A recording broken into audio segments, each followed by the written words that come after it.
Dosto,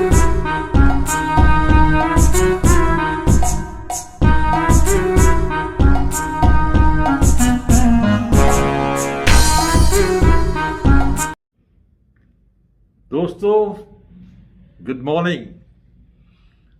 I'm going to talk to you on two very important topics.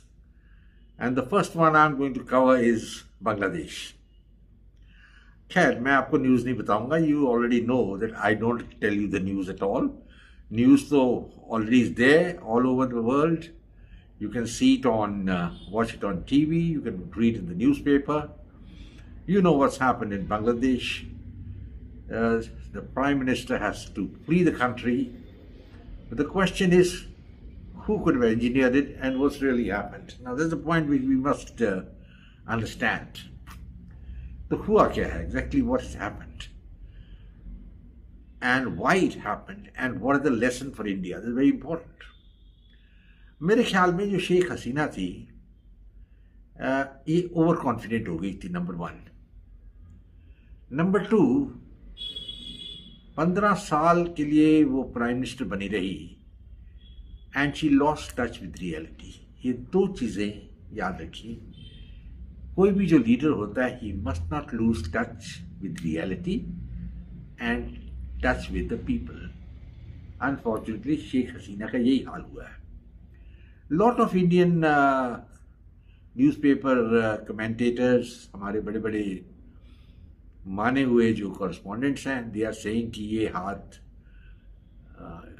Pakistan, CIA या China का है in removing Sheikh Hasina. Well, उन्होंने try ज़रूर किया होगा, बट आई डोंट थिंक इनकी इतनी कैपेबिलिटी थी कि ये 10-10 लाख आदमी इकट्ठे कर सकते थे to throw the Bangladesh prime minister out of the country. ये पॉसिबिलिटी नहीं है. प्रॉब्लम ये है कि Sheikh Hasina misled the situation so badly कि उसको समझ में नहीं आई हो क्या गया है. She didn't know what has happened. Because अगर वो इंटेलिजेंट होती and she was in touch with the people, she would have realised that Bangladesh is a poor country. Number one. Number two, वहाँ जॉब नहीं मिलता. Number two, three, and the third point is कि there are a lot of disgruntled youths moving around the countryside जिन पे पास ना काम है, ना पैसा है, ना रोटी है. In such a situation, when jobs are at a premium, she had enforced a reservation in jobs of 56%. Now ये तो बात करेक्ट नहीं है. अगर 100 जॉब्स हैं, उनमें से 56 रिजर्व्ड हैं and 44 ही मेरिट पे है, that mean meritocracy has no place. And ये एक्चुअली जो कहते हैं ना, जो मैस्टिक लाइट हुई वो इसी से लाइट हुई है. जॉब नहीं थी, इकोनॉमिक क्राइसिस चल रहा था बांग्लादेश में, एंड जो स्टूडेंट्स थे उनको एक अपनी ग्रीवियंस निकालनी थी. They were fed up. They said, अरे what's happening, I mean what we going to do. And that is the spark that lit the thing. It is nothing to do with CIA और Pakistan trying, because even if they had tried, अगर ये conditions नहीं होती, they would not have succeeded. And ये एक lesson है India के लिए. I think we must understand, India is also following on the same path. We have got over 50% reservation in jobs. India में भी जॉब नहीं मिलती. And आपको latest news मालूम होगी कि recently there was an appointment for a porter's job. Porter होते हैं जो एयरपोर्ट में बाहर उठाते हैं. There were about, I think, 200 vacancies and almost 30,000 people turned up for recruitment. Some of them were highly qualified people, जैसे engineers हैं और कुछ पोस्ट ग्रेजुएट्स, और ये सब they were ready to work as porter.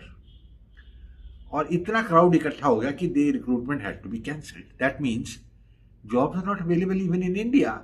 And the Indian government led by Narendra Modi must realize कि ये जो रिजर्वेशन सिस्टम इन्होंने शुरू किया हुआ है, that is not good for the country. ये सेंस कब आएगी इनमें? I mean, when will they get this sense? If the jobs are not there, let there be total meritocracy. जो आदमी अच्छा है वो निकलेगा.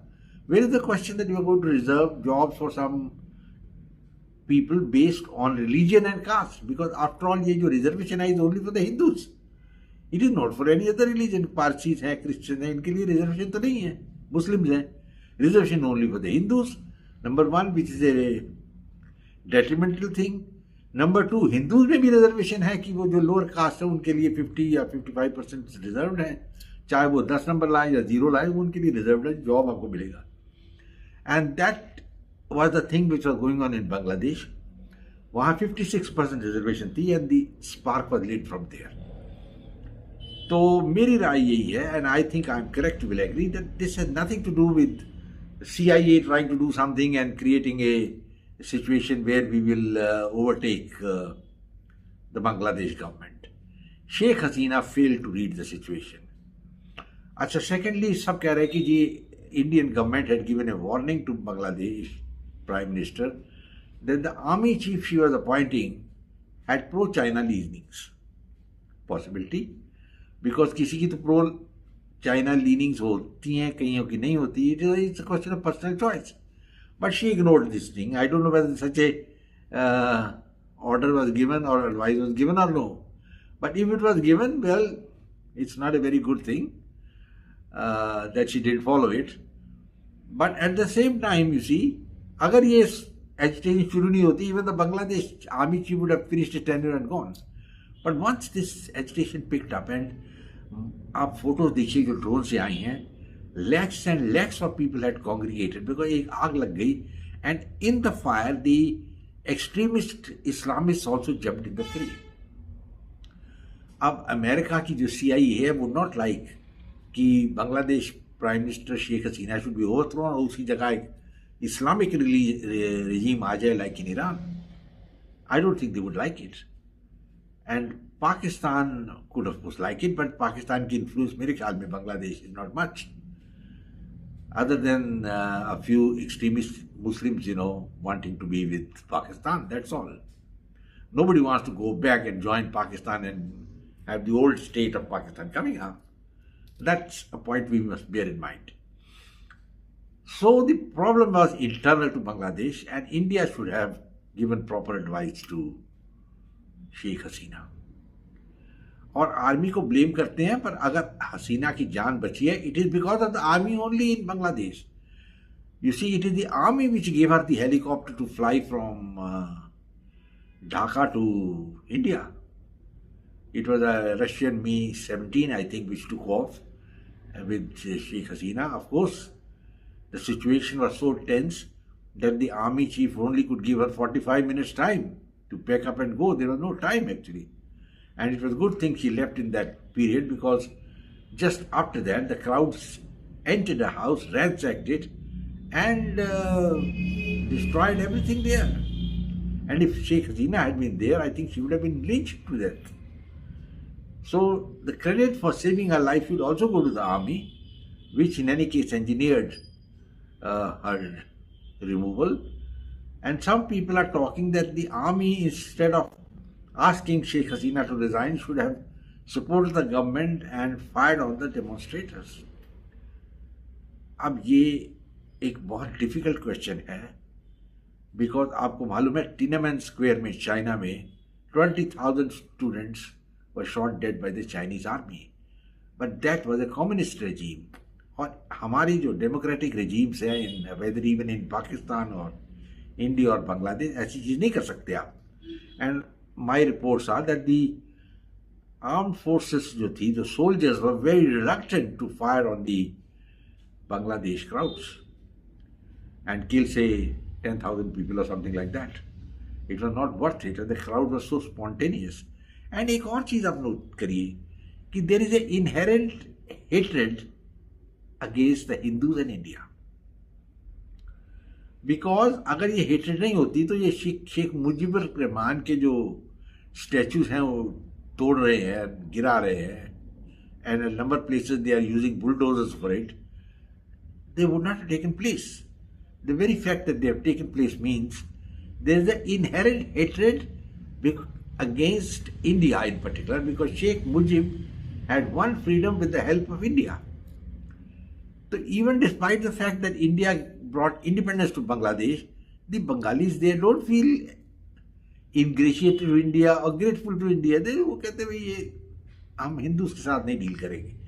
और ये पहले ही Modi should have realized. He is talking of neighborhood first policy. बोलना है आसान है, करना very मुश्किल. Now he is talking of so many things, giving money to Bangladesh, giving money to Maldives, giving money to Afghanistan, giving money to Nepal. But what he's giving is chicken feed. $200 million, $300 million, this is chicken feed. And China जब आता है वो 1 billion देता है, 2 billion देता है, so there's no comparison. So it was better that India not give money like this dole, which has got no value in any case. And the second thing which India should have realized is that until a country becomes your friend, you don't help him. That's as simple as that. The day the company stops being pro-India, well, don't give any money. Look at Nepal. Why should India give any money to Nepal when Nepal is going around shouting that certain areas of India like the Kala Chowki and all are part of Nepal? And why should India support even Bangladesh, where there have been reports even earlier of Bangladesh nationals attacking Hindu temples? In fact, if I remember correctly, some time back, the largest Kali temple in Dhaka was attacked and vandalized. So many Hindus were lynched to death. So when you know this, where is the question that you should give any money to these? The idea is, see the writing on the wall. Look at Sri Lanka. Well, at least they have now sobered down and are pro-India. I don't mind some money being given to them. And look at Burma. Now, Burma is not part of India's sphere at all. In fact, certain islands which were given by Jawaharlal Nehru to them, that is the Coco Islands, they have leased them to the Chinese, and the Chinese have got a listening post there. So, again, I have to draw the historical precedent. ये सब situation अभी जो 2024 में हो रही है, the roots can be traced to the time when Pandit Jawaharlal Nehru was the Prime Minister. Everybody thinks that Nehru is dead and gone, उसके बारे में क्या बात करनी, fair enough. But fact है, the roots तो उसी टाइम से चली हैं, and they are continuing now. And India is surrounded by hostile neighbors. That is why General जो हमारे थे ex-CDS Vipin Rawat had said that India का 2.5 front war है. That is one front with China, one with Pakistan, and half front with Bangladesh.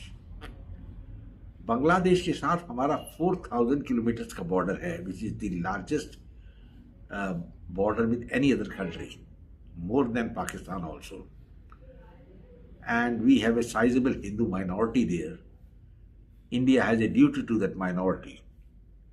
And there is a good chance that minority may try to run away from there because of the atrocities being committed by the Bangladesh government and the Bangladeshi people. तो इसका solution मैं एक revolutionary solution दूंगा. If you remember, Cyprus में there was a conflict between the Turks, that is the Muslims, and the Christians. Turkey militarily intervened in Cyprus. They divided the island in two, and the portion which was inhabited by Muslims was made into a separate country. Well, the world couldn't do anything. Similarly, my personal feeling is that if Bangladesh, the Hindus are unsafe, and there are millions of them there, in that case it would be a good idea that India picks up a portion of Bangladesh and uses military force to divide it and set up a Hindu state there, where the Hindus can live peacefully. ये एक बड़ी revolutionary idea दे रहा हूँ मैं आपको. And I don't know whether it is on the radar of the Indian government, because chances are कि ये तो इस बारे सोचेंगे नहीं, because the Indian government at every stage, whether it's Modi or Nehru or Vajpayee, anybody, they always say, yes sir, 3 bags full. If you remember, in the 98 war, Pakistan was on its last legs in Kargil when a ceasefire was being enforced by President Clinton. And what did Vajpayee say? Yes, yes, I agree. Why the hell you should agree when we have the upper hand? And the Indians should have continued the battle and destroyed the Pakistan army completely. They didn't do that. They accepted a ceasefire. Similarly, Pandit Nehru also accepted a ceasefire in 48. And he said, yes, I'll have ceasefire. Why you have ceasefire? Our army is pushing the tribals back. We are 60 miles from Muzaffarpur. Why should you have a ceasefire? So this is a problem, the lack of the killer instinct. और ये क्यों हुआ? Again, I will tell you, this is because of our character. The Hindu character is always to accept fate accompli and to think that whatever has happened is because God has willed it.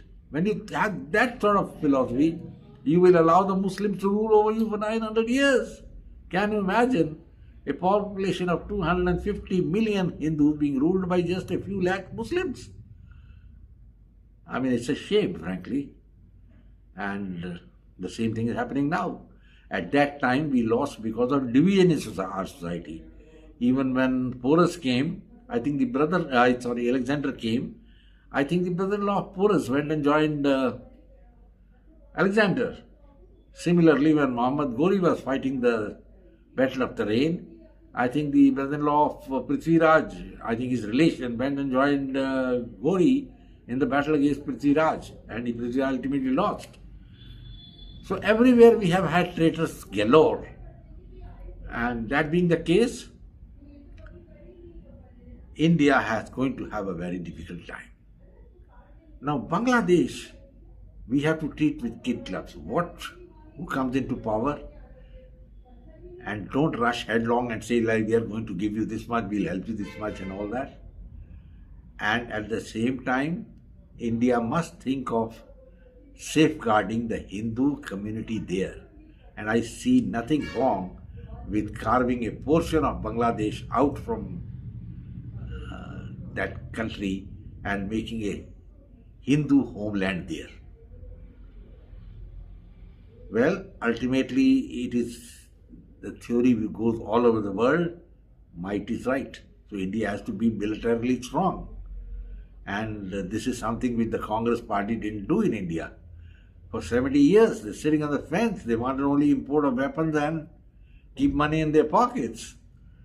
Indira Gandhi, whoever you take it, Rajiv Gandhi, they were just doing that, eating money. The Sardar, the famous Prime Minister of India, he was a toady of the Gandhi family. I feel very sorry that I have to take his name. I don't want to take his name at all, And he was the man who let India down at every stage. There are 100 things which I like to come out, but there's not worth talking about such a person at all. It'd be waste of my time and the time of people who are listening to me. So, gentlemen, I've given you some revolutionary ideas. As I told you, I don't give the news. And my assessment of the situation is that India had always the aces stacked against it as far as Bangladesh is concerned. It's a Muslim country, inherently having a hatred to India, number one. Number two, for them, pan-Islamism is more important than their own freedom. And number three, they are a poor country, destitute, and poor people who have not even food to eat are more likely to create trouble because they have to have some place to bring out their pent-up feelings, and that takes the form of either religious riots or the type of situation which has happened there where an elected government has been overthrown. Well, yes, I agree that, as I've already pointed out, as Sheikh Hasina committed some very grave mistakes. She should have abolished the reservation first go, and she shouldn't have banned the Jamaat, which she did just about 3 days back. When you add up all these things, it was like lighting an atomic bomb, and it blew up. And now I don't think she'll ever be able to go back to Bangladesh. Well, gentlemen, India has got to be very careful. Modi, unfortunately, I think, has not only to roar, but he must learn how to bite like a tiger. Roaring is all right, but you've got to bite like a tiger. And he's got to explain to the Indian masses what he's done for the last 10 years for the majority community in India. Rhetoric is not the word. He must realize that the RSS is the backbone of the BJP, and it is uncalled for the BJP President Nada to say that we are no longer dependent on RSS. Net result, 60 seats have been lost. And one should not be sanguine and think that everything is going to be okay. Sab theek hai. It's not like that. The world doesn't like Modi. Neither the Americans, nor the Pakistanis, nor the Chinese. I don't think even the Russians like him, ultimately, because Modi is sitting on the fence. And men who sit on the fence fall and they can't get up again. He's got to play his cards adroitly, make India under par, but at the same time, you have to cotton to somebody. Either he should have a border dispute solution with China. And just sitting that we are the equal of China is irrelevant and meaningless. Now, as far as Bangladesh is concerned, I think the Indians should keep their hands tight and be ready to intervene militarily if required. The world will shout, yes, but if we have a strong ally and keep America on our side, everything is possible. So that is a clue, gentlemen, the clue to what I'm saying. You have to ally with somebody, and you can't talk of strategic independence and all that with an irrelevant talk when you can't even make a plane here and the engine has to be imported from America. Well, gentlemen, I hope you like my video. I have given you my assessment. I don't really talk of news matters. I'm not talking of news. I'm giving you what could be the courses of action. And I'll say goodbye and God bless. In the meanwhile, if you like my video, please share it with your friends. I'll look forward to more interaction with you. Goodbye, friends, and God bless.